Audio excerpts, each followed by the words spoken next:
This episode is brought to you by Reese's Peanut Butter Cups. Some things are just better together, like party playlists and Friday nights, campfires and ghost stories, peanut butter and chocolate. And Reese's Cups are the perfect combination of creamy peanut butter and delicious milk chocolate. So, when you want something sweet, you can't do better than Reese's Peanut Butter Cups.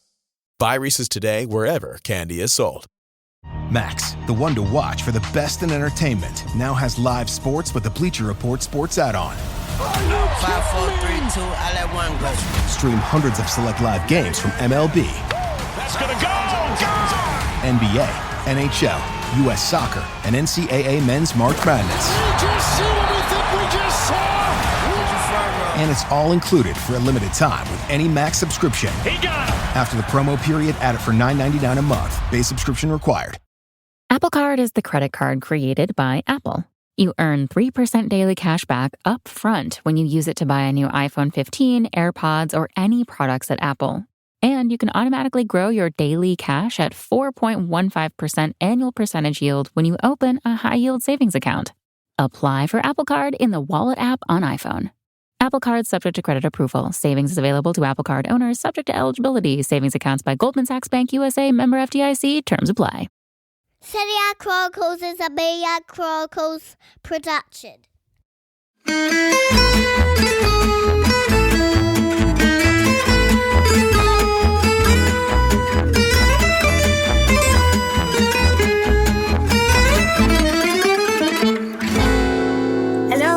Welcome to another episode of the Serie A Chronicles, and I'll be your host for today. I'm Mina Rizuki, and as always, I'm joined by Nicky Bandini as we slowly watch to see whether our new Prime Minister is still the Prime Minister. No, I'm joking. Nicky, someone asked me if we had turned into a political podcast, and I was like, Jesus, we were just talking about letters, But how was your week? We could get into a whole messy spot if we started touching too much about the Italian politics, to be honest. So. Oh, God. Can you imagine if we started there? Yeah. My week's been okay. It's been busy. Do you ever get to the start of a week, Mina, and it's like the last week, like if someone asks you about it and your mind's just completely blank, like I can't even think what happened last weekend. I did have some time away from work on Saturday night because my friend turned 40 and she had a Halloween-themed birthday party, which was a lot of fun. Had to catch up on some Serie A afterwards. I'm going to honestly be honest. I've slept about 3 hours in the last 4 days, and not because of any exciting reasons, but because I was talking to some people and they told me to watch Drive to Survive. Ooh. It's basically like this project going forward, and I was like tasked with watching it. I got so obsessed that I think now I'm going to be a Formula One journalist. I was like, I'm already on season 3, Nicky, and I only started it like 5 days ago, okay? Like, this just goes to show you, like, I've become, and I've already developed my heroes and devils, like, who I think is an Insigne, who I think is an Osman, and I'm just like, when I grow up, I want to be a Formula One journalist. And I was like, oh, Mina. When you started saying that, my brain just like, you started saying, so now I've decided I'm going to be a Formula One. And my brain, for some reason, preempted driver. And I was like, Mina's going to go drive in Formula One. Oh my God. You know what? Yeah. Here's the thing. When you watch Drive to Survive, now she's like, yes. I did think like I could totally do this, right? I'm really fast and stuff, and I love to take people on, and yeah, I get into trouble and stuff. And I thought I could totally do this, but I genuinely thought each race was like 20 minutes, yeah, because obviously that's how it looks. Okay. Oh God, no. So then I started watching like Mexico yesterday, and I was like, this is 2 hours. I can't do this for 2 hours. And then, because you're supposed to be small and tiny, and I was like, oh my God, I'm tiny, right? Like I'm like a whole 163 centimeters. But yeah, I can't be the driver, so I'm going to have to be a Formula One journalist, All right, well, everyone enjoy Mina while she's still here with us. We only have her for so long. Exactly. After that, guys, it's no longer Rafael Leao, but hello, Max Verstappen. Okay. We should actually probably talk about what is my current job before I leave it. Yes. Why not? Yeah, go on. So guys, this full episode is 100% free. We do try to do this at least once a month, just to show you how entertaining you are, and I hope that you will sign on board. So full episode is 100% free in our main podcast feed. Subscribe to our Chronicles Tifosi Patreon membership at serieachronicles.com/Patreon to get all full weekly episodes, bonus member-only episodes, as well as access to the full back catalogue of our past weekly and bonus episodes.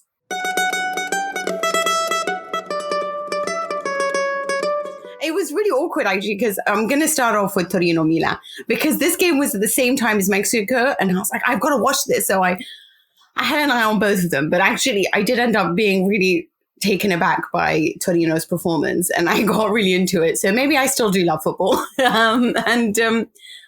It was quite surprising. Torino hadn't, in the last 6 matches against Milan, they haven't even managed a victory, hadn't even managed a goal. And at home, they've only scored 1 goal at most in their matches. And yet this is the first time they've scored 2, defeated a big team in Milan. And this is bizarre, because I remember Ivan Juric speaking after the loss to Juventus, and he was saying that, he realizes that his team just don't have the right quality that he's looking for, but they're just going to keep working harder and harder. And since then, I thought, oh, well, if he doesn't even believe in his team, then I don't know if it's got to take all this hard work to get this team functioning. And then it's been 2 amazing results for them against Udinese and obviously against Milan being the most impressive. Is this just an off day for Milan? Because it just kind of seemed like they weren't interested. Yeah, well, I mean, let's start quickly with Torino, just because I was thinking about that as you were talking, and like before the Udinese win, they'd gone 5 games without a win, and 4 of them were losses. But the thing is, like, the devil's always in the detail with these sorts of things when you start looking at runs like that, because in that 5-game run, they lost to Inter 1-0, they lost to Napoli fine, and they lost to Juventus. So like, it wasn't like just any 5 games. They played those 3 teams, and they played Udinese right afterwards and beat them. They've actually had a pretty monstrous sort of run of games in terms of the difficulty level, and to come out of that, I guess, psychologically unscathed is quite something. I'm wrestling with this Milan performance, to be honest with you, Mina, because I feel like I've seen some people writing about it, talking about it, and presenting it as if it was like, oh, where did this come from? Like Milan suddenly playing a disappointing game. And to be honest with you, like, I don't think it's either here nor there. I don't think, to me, that this is like secretly they've been terrible all the time and they're about to be awful for the rest of the season. But I also just don't think they've actually been that good this season. Yeah. So this is almost more just like law of averages catching up to them. Like, you can't get away with playing at this level and expect to win as often as you are. You can still win a lot, but you're not going to win every week. And I think it felt like just a bit of a sort of reality check. Sure, you could play this same game a few times. Maybe they wouldn't always lose it, because look, if Rafael Leao scores in the 4th minute like he should, that was already like a second chance by the 4th minute, actually, I think. Then you get a whole different game of football. But they didn't show much after they fell behind, after Torino scored those 2 goals. I felt like there was a real lack of order in midfield. I know you want to talk about Frank Kessié, and I think you're right too. But of course, there was also no Benacer in this game, and I think that when Benacer is missing in this midfield at the moment, you really notice it, just in terms of construction. Because Sandro Tonali can be a one-man army sometimes. He had that sort of performance in midweek against Zagreb, but he's not able to carry this team on his own all the time. And Benacer is quite different and quite more ordered, more structured than Tonali. Tonali's a bit good chaos sometimes. And I think he was really missing this game as well. Can I ask why he didn't start the match? Is there a specific reason? I think it's a fitness issue, because, and I think this is like, to some extent, there's a bit of a classic sort of end of Champions League group stage scenario going on, which is, and it's not entirely classic. It's classic in one sense. It's also not classic because this season we've jammed the entire group stage into about 5 minutes, because apparently we'll have to do a World Cup in November. Don't know who's going to that. Not sure. But so the I love when Nicky has digs back to back. And so I honestly think Milan as a team altogether had a bit of a, all right, we've had an important game on was it Wednesday or Tuesday? I can't remember, but an important game midweek. And we've got another important game coming up next midweek. This is a game to get through. Like, we just got to get through it. And I think they were complacent probably about how much challenge Torino are going to pose them. You know, I do wonder with the side, as in they do love their leaders, right? Like, it was Ibrahimovic for a while, and it's been various different people as well, Captain Kair, and I do kind of feel like it's Leao. And if he doesn't perform at the highest level, right, it's almost a little bit like everyone just sort of dozes off after a while, like they start off really ferociously. Everyone looks pretty good. He doesn't score the chances that he's supposed to score. And then you see the likes of Diaz dropping off and everyone, Theo Hernandez looking like he's not that bothered. I don't know whether this is an off day in the sense that I can tell you it's an off day in terms of mentality and attitude. What we know or what we've learned from Milan is that they're ferocious in the duels, and that's how they've been winning their games. And that especially showed, for example, against Inter. Again, they could have lost that. They could have drawn that match had Inter scored their goal at the end. There are many opportunities that I told you that for me, I felt like it was a kamikaze, too many gaps, too much pressure on the back line. When people ask why Tomori is suffering, it's because, again, the midfield's not doing enough work because there's not enough bodies. And so I asked about Bennacer because it would have been nice if they played three. Like, it's when you have Brahim Diaz, Macias, Leao, Origi or Giroud or whoever it is that they decide to play in that role. And then you have Teo, that's 5 attackers essentially. And then you're asking basically these 2 midfielders in the middle to do everything. And that adds a lot to put on Tonali and Bennacer or like yesterday, Tonali and Pobega. And this is where I just feel like what you need is somebody like obviously Kessie. And I just never feel like that was replaced. And either tactically at times they do that, but they certainly didn't do that. And I was surprised by the decision to not make it a dense midfield, considering you're playing Torino, a very combative and duel obsessed side, right? It's an Ivan Juric side. So even if they haven't been thrilling you in terms of results, they're still a side that, is difficult to play against. So I'm surprised with some of the decisions.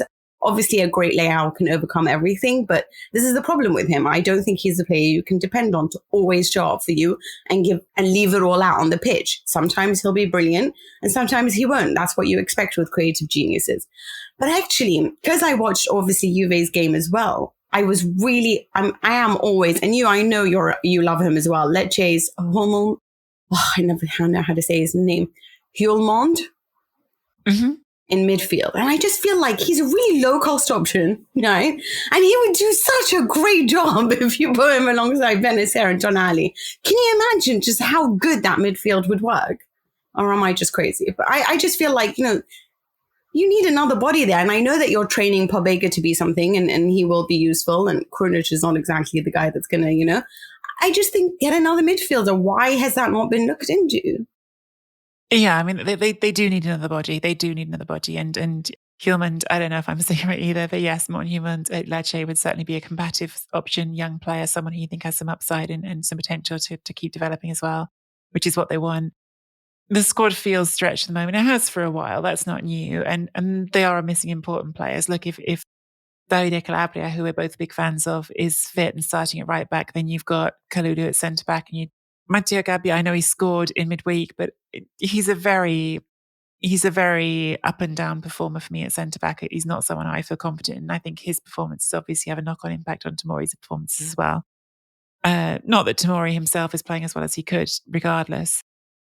So there's lots of elements, but I do think you're right that there's been some naivety about that centre of midfield. You say goodbye to Kessié, fine, like that can happen. You can't keep all your players forever, but has enough been done to give some strength and depth in that position? It's looking like not right now. It's certainly how it feels. I don't think this, to be fair though, like having said all of this, I don't think that this game, and I don't know if you feel differently to me on this, Mila, like I don't feel like this game has transformed how I feel about Milan. I think this game was like, oh, well, it's a disappointing result. And I still sort of expect them to be pretty much where they have been, which is not really as good as Napoli, the team who are running away at the top of the table. But they're still good enough that I'm not really got any major worries for them about suddenly dropping out of the top 4 is how I feel about them. Yeah, no, I see that. But I'm not sure that I would really put my money on them to win the league again. No. I guess, yeah. And also, for people who are being mean about Charles de Ketelaere, like, geez, he just arrived. Like, give this guy a break. It's 11 games. Don't even judge him until the end of the year. And even then, it's the first year. And it's really difficult sometimes to change things when you're young. I think the problem is as well, like, you get a Kvaratskhelia, and so everyone goes, why can't you do what that one's doing? Well, not everyone's the same. Not every setting is the same. Not every, like, development path is the same. It's not how it works. Yeah, also who you're surrounded by, right, as well, and how much you're given leeway to perform like that. It's a different type of game, and maybe some games suit players differently. You'll see some players explode under different coaches or under different tactics, and Kvaratskhelia met his match in Spalletti. More on that later, but just a quick shout out to Torino, who ruined the unbeaten record that Milan held away from home. It's been amazing. They haven't basically lost since November 20th away from home. 12 wins, 5 draws, longest streak among the 5 major European leagues. So Torino did a great job there. And a special note to Vlasic. I mean, what a performance. And there's a reason why Ivan Juric calls him his most complete player. Yeah, I mean, I said at the top, it could have gone differently if Leao scored at the beginning. But also, like, let's be clear about this. Milan's one goal was absolutely a foul and should not have stood. That's also true. Which is weird that he said, maybe I made a mistake. I'm like, no, you really didn't make a mistake. Like, I would have gone crazy as well. Yeah. Macias just grabs the defender and pulls him back. And it's mad to me that the VAR didn't have a look at that one. Yeah, look, the Torino played a really good game. Nice to see Alexei Miranchuk having that sort of impactful performance that he hasn't necessarily had as often as people would have hoped since he arrived there. As you just said, Vlasic really, really good in this game. I think, again, a bit with them, I'm sort of not sure this is a win that drastically changes how I feel about them, because the problem for me with Torino is still, I don't really see where the goal is going to come from in a consistent way. And that's a big problem for them. They've got lots of qualities that I admire. I like Juric's football, or at least I think it's an effective kind of football. Not always the most fun to watch, but it's effective. But yeah, they haven't got the goal scorer he thinks is going to keep banging it in every week, and that, in the end, will weigh them down a bit, I think. Yeah, it's a difference. I do want to just quickly, I mean, although we've just sort of briefly spoken about it, but Paul Golfari, who at the time when I was talking about Milan's kamikaze football, wrote a lovely tweet telling me that I was completely right, and I love those types of tweets. But he asks, can you comment on the Charles de Ketelaere situation, frustration, price, and expectations from media and fans? Was he brilliant at Club Brugge? Is moving to a new league such a shock? Is his family situation a factor? His exit did not seem to weaken Club Brugge, or actually Club Brugge, much in Champions League. Yeah, they've been fantastic until this last midweek game. Is patience all we need? Yeah, I think you can be generous with people. I think, like, there's so many players that I've seen in my career go to a club that haven't found their feet in the first year, that have in their second year. And I do think we just end up, like I said before, with these unfavorable comparisons, because you can point to someone else who is able to integrate right away and have the impact they have. And I think that de Ketelaere is the victim to some extent of expectations generated almost by the fact that Milan didn't sign someone else big this summer, right? Like, by the fact of, like, there being a void. And so everyone's going to point to de Ketelaere and say, oh, there we go. Here's the one player we're supposed to be excited about. And so we expect things from him right away. And I'm not saying that he is necessarily going to fix it all and be brilliant, but I think it's asking too much to expect every 21-year-old to go to a new country to play in a different league and immediately hit it off. You've had so many good players down the years. Some people like Carlos Tevez, even Cristiano Ronaldo, saying the standard of defending in Serie A was different. The way that the teams defended you was different, that you have to have a different level of attention. Yeah, don't write a kid off. Don't write a kid off because he had a slow start is sort of how I feel about it. I don't know if you feel any different. No, it's exactly that. And I do think that strong midfields launch great attacks. And I think that, for example, with Napoli, what they do have now is a really set midfield that combines, like, combative play with technical ability. And Milan have probably lost that a little bit. So they're asking a lot more of everyone else. And that puts pressure on a kid who's coming in and trying to change all that. Club Brugge is great because the players looked for him. He was very much the kid with the ability that every journalist wrote about. And I'm telling you, journalists talk a lot about the kids that come up from these guys, but none of them were as, let's say, excited about a talent as they were about De Ketelaere. So to be that excited about it, there's obviously something there, and we hope it will come out. But it's exactly what you said, to expect so much from a kid. It took a long time for Leao to show us everything that he had to, you know, and I think that, you know, not everyone can be an Mbappe straight away or whatever it is, you know. I do think, like, you know, I talked about the opposite side of this with Tomori last year. Like, I do think, like, genuinely people don't acknowledge enough, like, how big a part of that picture probably is literally just like, how is that individual adjusting to living in a different country? Like, are they happy in their day-to-day life? Have they made friends? Do they feel like they're sort of comfortable? That's true. And that stuff's hard to say, right? Like, I'm not in De Ketelaere's immediate inner circle. So like that stuff comes out in interviews over time, and maybe we'll learn more about that over time. But it's very possible that a 21-year-old who's, again, arrived somewhere new and jumped straight in at the deep end hasn't found that sort of feeling of comfort in his home life just yet. And that is different for everyone. Well, I mean, that's what everyone said about Messi, right, at PSG.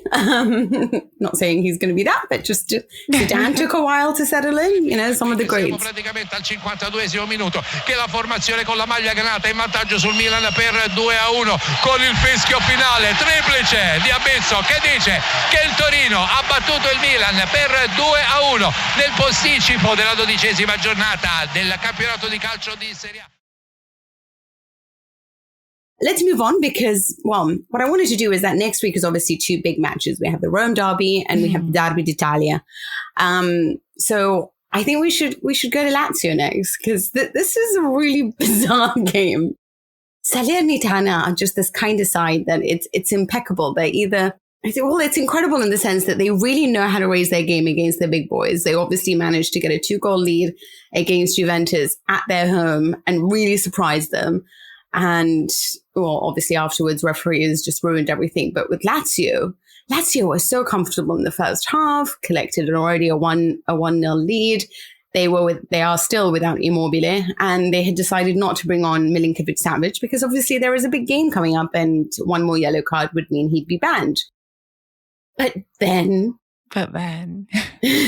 they got a marvelous goal, Salernitana, with Candreva. One that even Fabregas applauded him for it. Stunning goal from Candreva. They're 1-1. And then Sarri decides to introduce Milinkovic-Savic. It's a disaster. Salernitana get 2 more. Milinkovic-Savic gets a yellow card, who, for me, in every single way, did not merit that yellow card.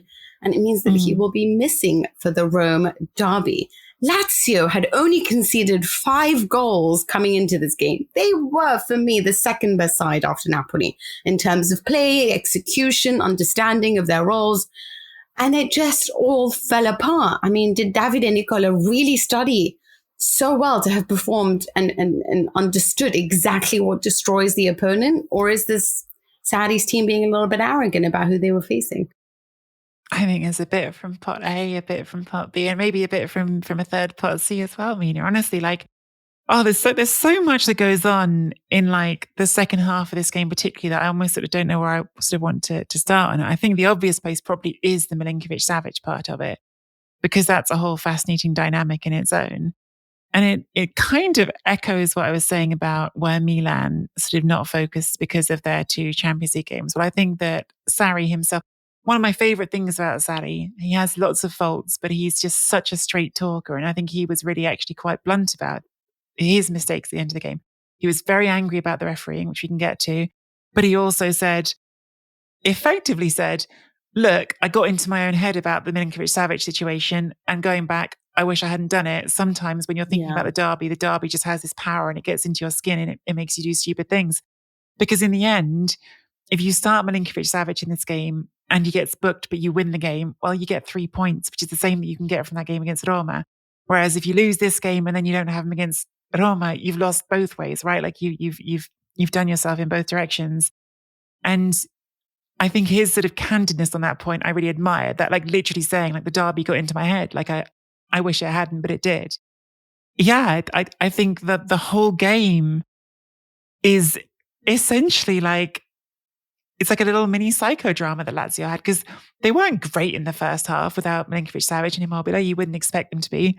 But they're 1-0 up. They're in control. Vecino should score at the start of the second half. He doesn't. And then Candreva scores this great goal. And this comes to the merits of Nicola and Torino, because he said afterwards, we literally worked on this move on Friday in training. Like, this was the move we worked on. And he changed his formation, right? Because Candreva normally starts outside on the right-hand side, and he moved him inside to be the mezzala. And he had the Mazzocchi move outside to be the wing-back. Yeah. And it was like Candreva knew exactly where to be between those two Lazio defenders. He found that space and he punished it perfectly. So that was a planned move, good coaching, good execution, success story. The second goal, which is before Milinković-Savić gets booked, feels a bit more coincidental. It's a cross that goes in, it's badly dealt with, and Napoli concede it.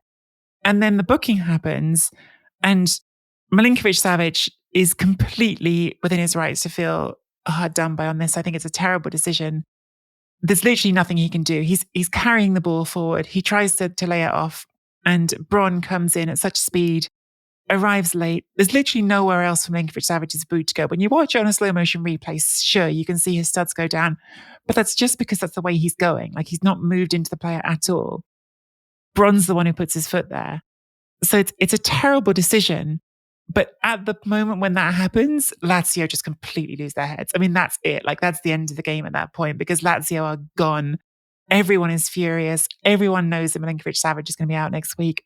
Catania nearly talks his way into a red card. The whole thing, Cataldi, sorry, not Catania. The whole thing just goes to pieces. And the third goal they concede is ridiculous, because there's Diaz in the box. There's 3 Lazio defenders and no other attackers in the box, and Diaz still finds space to score because they've gone to pieces. And it's amazing because you alluded to it, Mina. They have the best defensive record in the division, Lazio. But actually, the previous 6 games, to be specific about it, the previous 6 games, their aggregate score they had was 14-0. 14 goals scored, none conceded, and they concede 3.5 against Salernitana, who, respect for Nicola, he's doing a great job, but it's Salernitana. You don't concede 3.5 to them. So it's an astonishing game of football, really entertaining as a neutral. I'm certain incredibly aggravating as a Lazio fan, because the Milinković-Savić decision was terrible. But yeah, I felt like it was a real mental coming apart for Lazio, which exploited well by Salernitana, but it definitely felt more on that side of it to me than the other side. God, Nicky, that was such a good explanation. And I just bit of a monologue. But it was brilliant. Like, I have nothing to add. This is my favorite game of the weekend. It really does seem so. Like, you love this game. Like, that was, if you didn't understand anything, even just the tactics of Mazzocchi and just explaining that, like, Candreva was a mezzala. The one thing that I think is interesting is you said Davide, Nicola, and Torino, which means that you still did a Freudian slip, because obviously Davide and Nicola. Oh my God, sorry, did I say that? But you did end it with, this is Salernitana. So. I did. Sorry, everybody. But no, that was brilliant. I mean, there's really very little to add, because that's exactly how Davide and Nicola. It does amaze me that this is a team that suffered so much against Lecce, and then and has suffered in some games that I just think that you're so much better than this, and then pulls out these amazing performances against the big boys. It's almost like Davide and Nicola really gives his heart out, and the players just want to prove a point about who they are. So I thought that was interesting, and to do it away from home is really fantastic, just like against Juve. But it was they've won 3 out of their last 4 now. That's a run, like 3 out of 4 wins for a team like Salernitana. It's big results.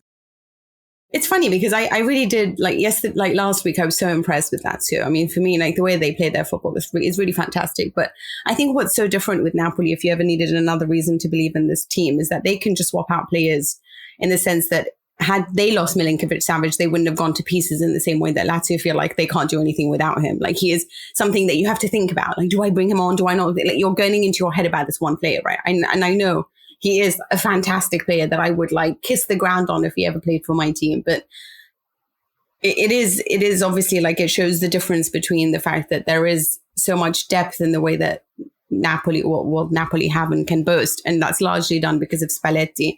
whereas perhaps Sarri hasn't yet got the kind of bench that he can rely on or feel confident in. And now he's going to go into a derby potentially without Milinković-Savić, well, definitely without Milinković-Savić and without Immobile. So it's going to be a tough test, and I don't know which way it's going to go. But just the fact that they're emotional reminds me of Inter. Do you remember last season? After every time that they felt like hard done by, damn, emotional, concede more goals, fall to pieces. And that's something that needs to be addressed. Pazza Lazio. So what do you think? Can they beat Roma? It's going to be tough, huh? They can. It's hard. It's really hard timing with these when we record on Mondays because, of course, Roma hasn't played yet this week, and that can affect all sorts of things, injuries. But look, do you want to be going into the game against your biggest rival, your local rival, without your two best players? There's been some noise in the press I've seen that maybe Immobile could somehow make it back for this game, which seems really unlikely to me given what we knew before about his injury. Yeah, it's asking a lot to win that game without Milinković-Savić or Immobile. It is. I mean, of course, you've still got Luis Alberto, you've still got Zaccagni, who did score, is playing well at the moment. You've got Pedro, but no Milinković-Savić, no Immobile. It's a worse team for sure. Well, it remains to be seen what happens tonight. As we're recording this, it will be tonight that Roma play Verona, and we'll see what Jose Mourinho has in store for us. Can I say one more thing really quickly? Do. Salernitana, just how cool was it seeing Frank Ribery in the dugout, like as a coach now, like jumping in, like grabbing people. He was so involved. Like I was digging that as well. Yeah, I really feel like he's found a certain level of peace at Salernitana, and he's really enjoying. Yeah, it seems like he's really enjoying his role. I feel like you're a now Salernitana fan, but I'm just going to put it out there. that is your team. I really enjoyed Lazio this season too. Like that's part of why I think I was so into this game is I actually really was enjoying Lazio before this. And then, yeah, interesting teams. Now, after obviously there's the Derby d'Italia as well coming up, not just the Rome derby, and Juventus and Inter both played on Saturday, both got their wins. Someone said they had similar journeys in the league, but 2 points do separate them. Now, Juventus will be hosting Inter in this game. It'll be interesting to see, who has really recovered in Serie A, because we know that Juventus hasn't recovered as a team considering their abysmal performance in Europe. Now, I got a little bit emotional watching Inter Sampdoria because for me, Bastoni's launch, if anyone needs to know, Inter won 3-0 against Sampdoria. Stanković was there, obviously a legend. Beautiful banners from all the Inter fans to welcome him, one of us all the time. He remains one of the most brilliant players to have ever played for the Nerazzurri. His team put a great fight, Sampdoria, but watching the goals, one was obviously from a corner, and they are very good at that, actually. They are only third to Napoli, who are the best from set pieces. Juventus are second best, Inter third best when it comes to set pieces. So very dangerous in dead ball situations. And then, of course, there was that second goal where Bastoni manages a beautiful launch forward. Barella's control and first touch is nothing short of exquisite. And it made me really sad because I just thought, how much does this player right now deserve to be in a World Cup and just shown off to the rest of the world, just how great this, everyone talks about great midfielders. And there are so many youngsters out there that deserve so much praise. I know it's Jude Bellingham, everyone talks about Gavi and Pedri and Declan, well, he's not really a youngster anymore, but you know what I mean? Like some great midfielders, but Barella, truly, he is exceptional. And I just feel like he just doesn't get enough praise. And I know that he whines a lot and he's always going up to referees. And I get that he gets lots of people sort of making little quips about him, especially, whenever the game is shown in England, Barella's complaining again. But truly, what a player and what performances he's been giving in. And it's so upsetting that Italy are not playing in the World Cup to be able to show off the level of a player that he really is. But you've got to say, he's going to be 29. He's going to be 29 before he first gets a chance to play in one. It's crazy. My God, that is so. And that's if we make it. Yeah, well, exactly. Yeah. God knows what is in store for us. But obviously now Inter have had the perfect October, as Inzaghi highlighted. 4 wins in a row in Serie A, a beautiful performance against Victoria Pilsen to secure their entry into the knockout stages of the Champions League, knocking Barcelona out, and a great 3-3 win in the Camp Nou that should have been 4-3 had Aslani scored. Will November be as kind to them? That's a good question. I feel like Inter are playing well. It's really hard sometimes not to just be a prisoner of the moment, isn't it? Because they have just won 3-0 and look, Samp aren't very good. But it's not just that they've just won 3-0. They have got through the Champions League group, which at one point looked so far beyond them. As you just said, their results for October have been really strong. I think it does feel like that first win over Barcelona, which was not that pretty of a win, but it was a win, shifted something for the team's mentality, let them have a little bit more self-belief. And since they picked up that self-belief, they've been feeling a bit more able to go and take these games on. But, this game, the Pilsen game, there have been some flashes of, I guess, what I think of as like the good Inzaghi Inter. Like the good Inzaghi Inter play some really like attractive football, right? It's not just Barella, although his goal was beautiful. Like I was really, I don't know, Edin Dzeko's a bit of a vibe for me at the moment, Mina. Like I just enjoy watching him link up play. Like he's got something that's fun to watch about him as well. They're a team that just sort of seems to move really fluidly, and some of the quick passing moves up front just look really nice. Right now, I don't know. Right now, I think they're probably playing the second best football in Italy after Napoli. No. Oh, Freudian slip again. Do I think? I know. I just can't say the right teams. No, you're just thinking back to 2018. Yes. Yeah. Now, there's some less good stuff going on as well.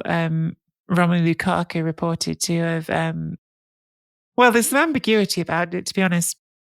There's been some people suggesting it's a fresh injury, but from what I'm hearing, it sounds more like what he's actually done is just aggravated his hamstring injury a bit, which he already had.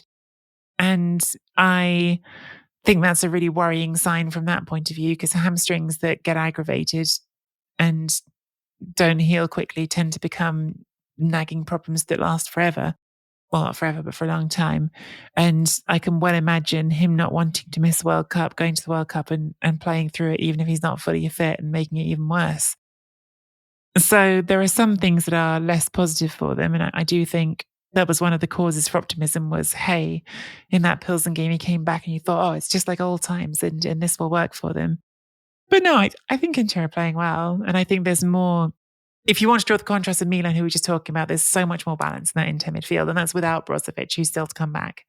So to me, there's a lot more grounds for optimism about this Inter team than than the Milan team that I've just said I still think will be in the top 4. So that's how I feel about them right now. I agree. I think it's interesting that you bring up Brozovic, but just before that, I do also want to mention Correa, because obviously there's a lot of chat in the sense that Inzaghi had reportedly chosen him over the arrival of Dybala because he believes in Correa.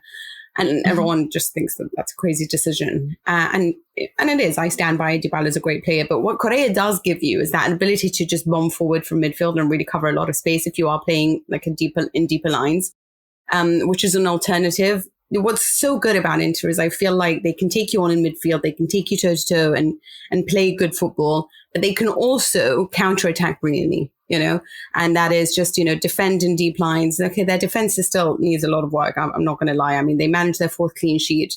And Gazzetta was all in about, oh my God, it's 16 goals in 5 games and averaged 3.2 goals per match. Yeah, but they also conceded 6. So you conveniently missed that part out, But they do have the ability to close up and counter, obviously also play in, like you said, Dzeko and beautiful football through the midfield. Now, Brozovic is back for Juventus. But right now, Çalhanoğlu, Mkhitaryan and Barella are doing a tremendous job. Would you interrupt that trio right now that's doing so well in the league and had a great October to bring back your champion and leader? Or would you keep it the way it is for Juventus? I'd probably not mess with the winning formula, personally. I think Brozovic, you've got an opportunity almost now that last Champions League game is a dead rubber. You've got an opportunity to give him some minutes in that if you want to, and then still come back to the Juventus game. Or just stick with what's working because it's been working. It's going to be a little bit complicated with Brozovic. I do think it should be a situation you can manage well because he's very, very talented. He's such an important player for them, has been for such a long time.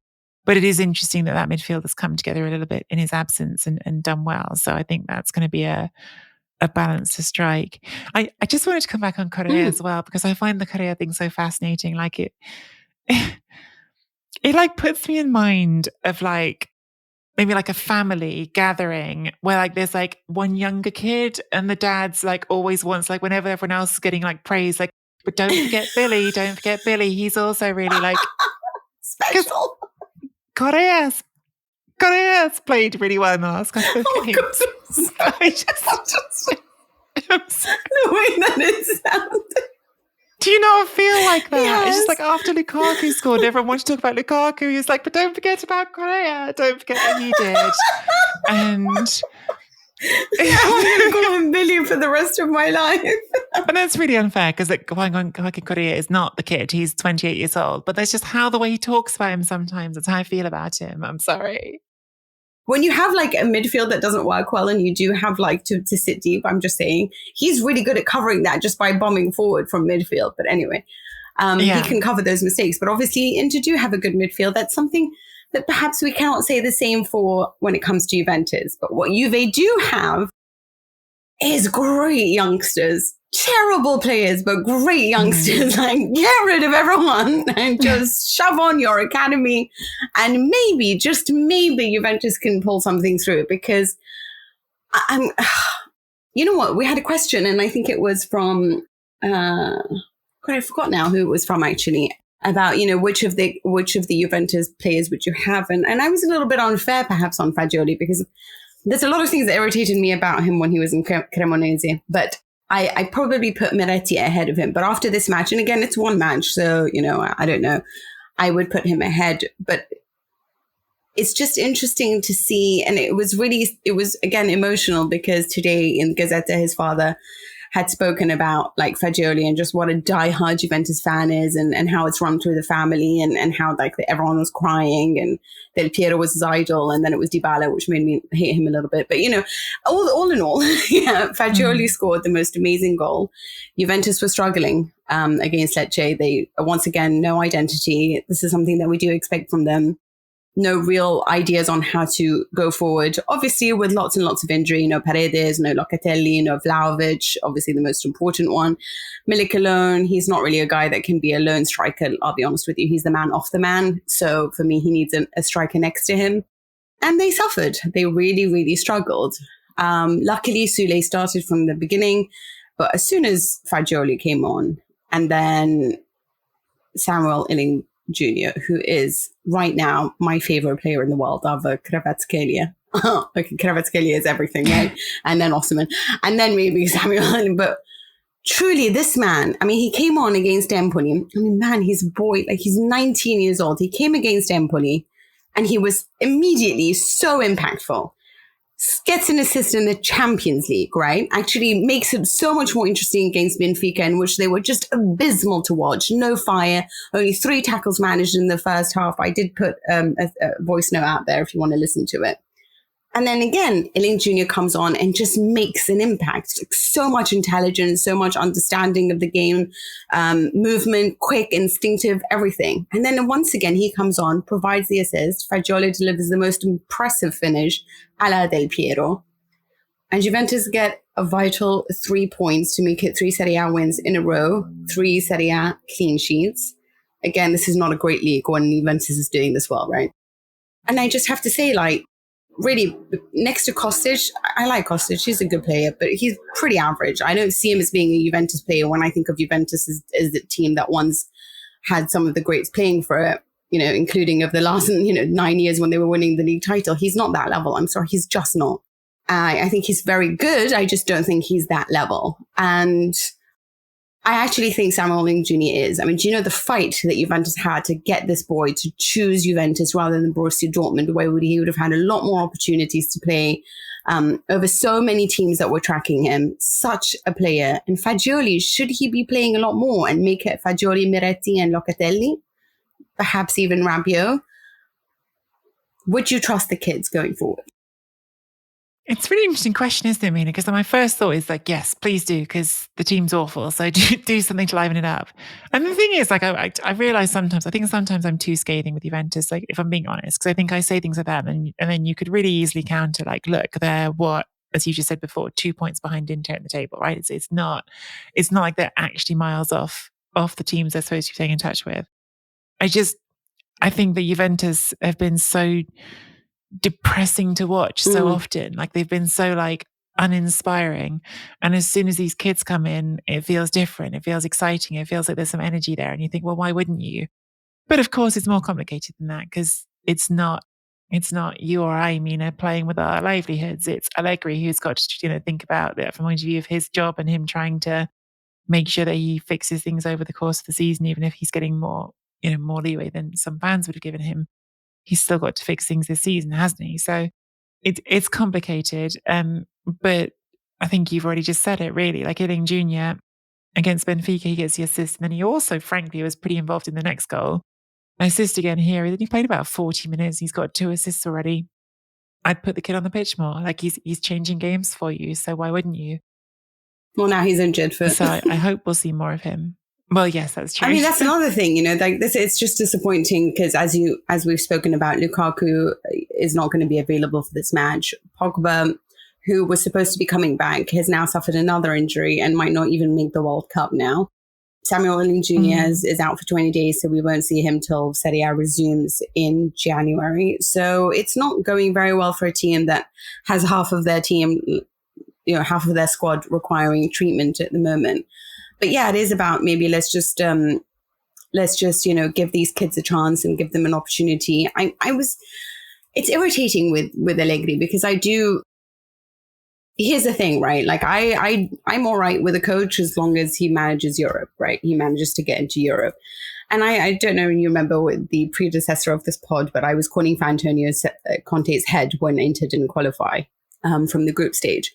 And I just feel, frankly, if you can't manage it in this group stage, then you should be sacked, for Allegri. I know the reasons are right now he's on a huge salary. I'm very disappointed in some of the performances of the team. I almost don't even know whether he threw on the kids because he'd given up or he actually had a plan. That's how much I just don't trust anything at the moment. Because to me, it just seems like he gave up, wanted to give the kids a run and that's what happened for Benfica. And a little bit like with Lecce, he always said that he had planned on giving Fagioli a chance to play in this game. But what was so impressive about him as well is that Juventus just don't know how to hold the ball. And he's one boy that really knows how to keep hold of that ball. So it was really impressive just how much he was fighting physically for the team, just how much it meant to him when he was crying afterwards. And I also want to talk about the defender in Gatti because he just gets a lot of flack. But I thought, because obviously of his performance against Benfica in the beginning and against Monza, but he is really one of the few players that's showing a lot of heart at the moment. So I do think that the kids need a lot of the game. And I also want them to be played in their position. Fagioli in front of the defense and Miretti and Locatelli could then play like a more of a mezzala role. I think it would be really interesting to watch. And I don't know whether I just, without Vlahovic, there needs to be a striker. I just honestly, I don't like Cuadrado. I know that he wasn't bad in this game, but I don't like Cuadrado. I don't like Kostic. There are just so many players that I just think are not really like, what's the point of McKennie starting? Poor fella got another injury anyway. And now it's touch and go for his performances for the World Cup as well. But it just seems like it's bizarre when the kids show a lot more heart. And I'm not expecting Juventus to necessarily show me great technique and identity, but just show a little bit more heart. And we had been seeing that. But against Benfica, it all trailed off again. And I guess that will be the difference. But you would imagine it would be an Inter win, right? In the Derby d'Italia? They're certainly the favourites, yeah. That's what I expect. But hopefully, genuinely hopefully, like the Derby d'Italia has that aura about it, that atmosphere that draws best performance out of both teams, because that's what you want. You want that game to be brilliant because it's one of the highlights of the calendar. And I want both games next weekend, the Rome derby and the Derby d'Italia, to be thrilling games of football. Just to sort of build on what you were saying, Mina, and I guess to sort of evolve what I said before on Allegri.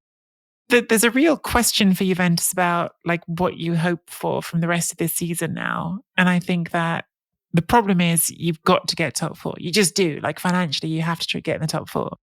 And that's the bit you can't gamble with. But beyond that goal, if you think you're not going to win the league, and they're not, I'm sorry, they're not unless something very strange happens to Napoli, then wouldn't the best scenario you can hope for this season be to come out of it having fully evaluated these young players and know what you've got? Because frankly, the team needs a clear out. It needs a full clear out. It needs an acceptance that a generation is gone and that it's time to start over. And yeah, I suppose in many ways that would be a way that Allegri could almost save his sort of position at Juventus, would be if he could come away at the end of the season saying, look, this has been rough, but I'm here to present you with the next thing. Yeah, something going forward.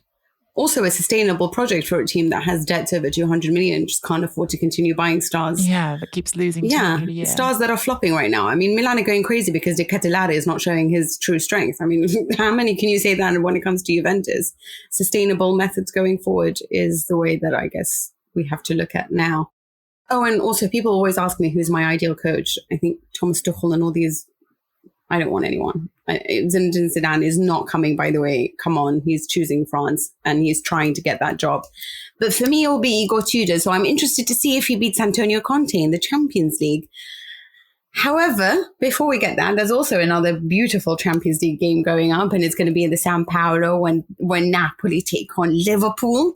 But just before that, they showed us the might of Osimhen, Kvaratskhelia, and everyone in between as they defeated Sassuolo in what seemed like the world's easiest match, 4-0. Osimhen with a hat-trick, Kvaratskhelia with 2 assists and a goal, and just some fantastic displays. I honestly don't know where to go anymore. It's just superlative after superlative. This is just, and no, I don't think this is a team that's going to fall like they usually do, like everyone keeps telling us that they do. This is such a different team. This is so tactically intelligent. It's amazing because when you watch other sides, right, and that includes some of the best, okay, Milan, for example, Juventus, obviously not the best, but you wonder about the IQ of certain players, yeah. I'm not going to go into, obviously with Juventus, it's pretty much the whole squad. But this team, it's remarkable how in tune they are with Spalletti and how they play this game just with such ambition and so much desire to continue showing what they can, to try to continue getting what they can out of this game. They're never satisfied. They never just okay with what a 3-0 or a 1-0 or anything like that. People keep saying, oh, well, they've just won midweek. They have another game. And so they'll probably take it easy. They don't know how to.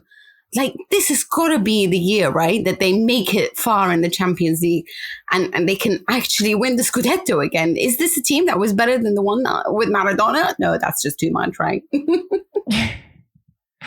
I mean, yeah, it's way too early to say that for certain. If they get to the end of the season playing this football all the way through, then you might have to have that conversation, because right now they're playing spellbinding football. And the thing that is boring to repeat but still true is the only reason I have any doubts about this Napoli team is because we've got a World Cup in the middle of the season and everything will change on either side of that. Well, everything can change, doesn't mean everything will change, but there's the potential for lots of things to change when football gets interrupted for that long, league football. But beyond that, I sincerely think they are playing as well as anyone in Europe right now. I really do. If you were to say to me, we're doing the Champions League semi-finals and final this weekend, and Napoli, one of the teams in it, I'd say they've got a chance with anyone, because I don't see why this team shouldn't feel like that. They are several steps above a team like Sassuolo, which is not a big deal. Sassuolo are a mid-table Serie A team, but still the golfing class was enormous this weekend. They have got this feeling that we still haven't seen the best of them yet, which is ridiculous. Like when you see that, I think this is Victor Osimhen's first Serie A hat-trick, I think. When you see that he's sort of only just back from injury and getting back to his full stride, when you listen to everyone saying, oh yeah, sure, Kvaratskhelia looks good to you on the pitch, but if only you saw what he does in training. you think, where is the limit? It doesn't feel like there is a limit for this team. It's so good. And they have already shown what they're capable of against Liverpool, a team that, and I feel like to Liverpool are in the Champions League every flipping 5 minutes. Yeah. So Champions League final, sorry. So yeah, they can mix it. I think it'll be really interesting to see how both they and Liverpool approach that midweek game, because of course they're both through now.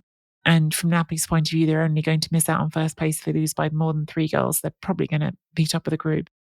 But yeah, like you, Mina, I sort of run out of things to say about this Napoli team. Not because I don't love watching them. They're brilliant to watch. They're so good. But what's new? Like, they're just as good as they were last week and the week before that. They're brilliant. Yeah, they really are. I just, there's a lot of people who don't believe in Osimhen, but I do want to say that, like, he is averaging a goal every 92 minutes. Last year was 159. This was really interesting to read. Neymar's at 91. Mbappe's at 88. So he's 92 minutes. Think about that, yeah? Lewandowski's at 71. These guys are very much the focal point. When you consider how much the goals are shared in Napoli, it's really stunning to watch. Now, 50 goals in 17 games. I mean, Christ, the stuff. And you know how I said to you, Calabria is the best left back?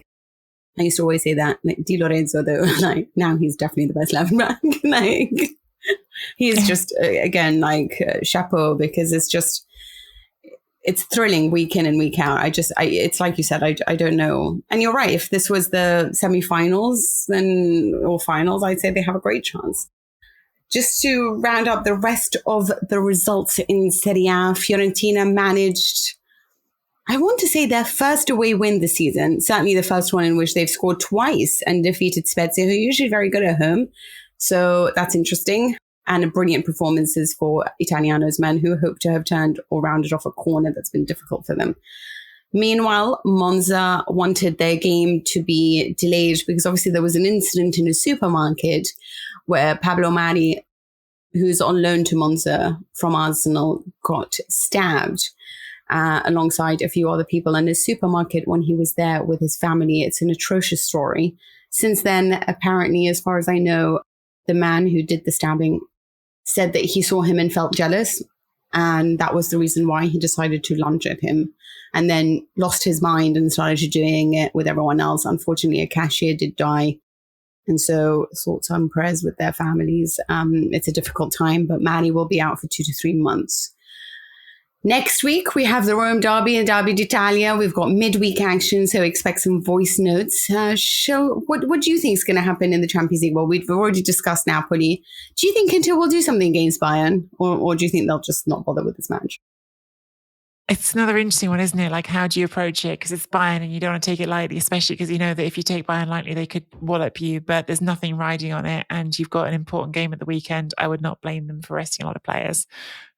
Just being frank about it, the Derby d'Italia is now more important for them. And so I would understand taking that approach. Obviously, I hope they play their strongest team and play a great game because that's fun to watch. But I would get it if they don't. It's honestly 3 fantastic fixtures when you think about it. Liverpool versus Napoli, Bayern versus Inter, and Juve versus PSG. I wish Inter and Bayern had more in it because we would have watched a really fantastic game. Juve versus PSG, you hope it's not a mauling. Milan only need a point against Salzburg, and we certainly hope that they can manage to get that point so that they can also reach the knockouts, so that Italy will have 3 representatives to Spain's 1. I say that again, 1 from Spain, 3 from Italy. Just jab that wound. Yeah, I wonder if the Sporting will make it 3 for Portugal as well, which is a really great performance. Then we've got Roma against Ludogorets, and Rigas versus Fiorentina. And those are the other European fixtures that Europa League or Conference League.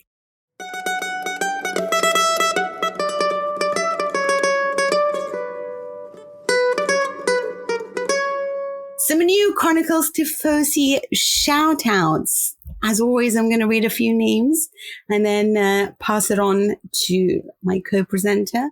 As you know, this is a free episode, and so we hope that you've been enjoying it so much that you will sign up and also be one of our Tifosi members who listen to us talk all the time.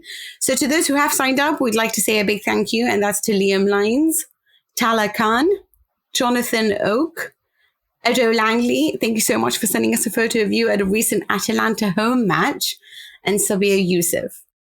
And thank you as well to Brandon Beville, Graham White, Les Coffin, Jaws, which is, I reckon, maybe a pseudonym, and Shelley de Blasis.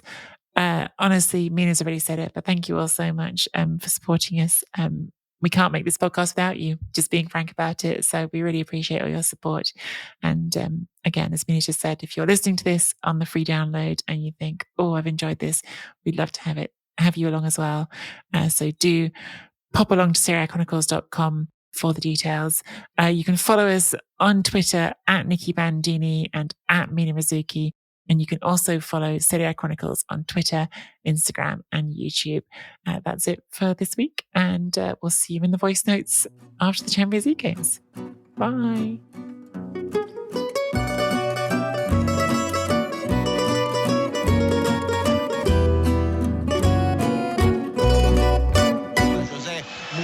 Al volo per accelerare le operazioni, la rimessa che è stata già battuta, Matic largo sulla sinistra, Matic che prova ad andare via, Gunter su di lui, Matic un dribbling, mette a sedere Gunter, poi la conclusione, la rete di Volpato, ancora lui come lo scorso anno, trova l'angolino, porta in vantaggio la Roma e tutti a fare festa sotto al settore ribollente giallo-rosso. Ha segnato Volpato e la Roma in vantaggio, Verona 1, Roma 2 il 44esimo. Sports Social Podcast Network. We can stop HIV, Iowa. One key step, getting tested for HIV. An estimated 14% of people in Iowa living with HIV don't know their status. The CDC recommends everyone get tested for HIV at least once in their lifetime, or more often when needed. So testing is important. Yes! Testing is the only way to know your status. It's the first step in getting additional HIV prevention services or HIV care. Find out more at stophiviowa.org.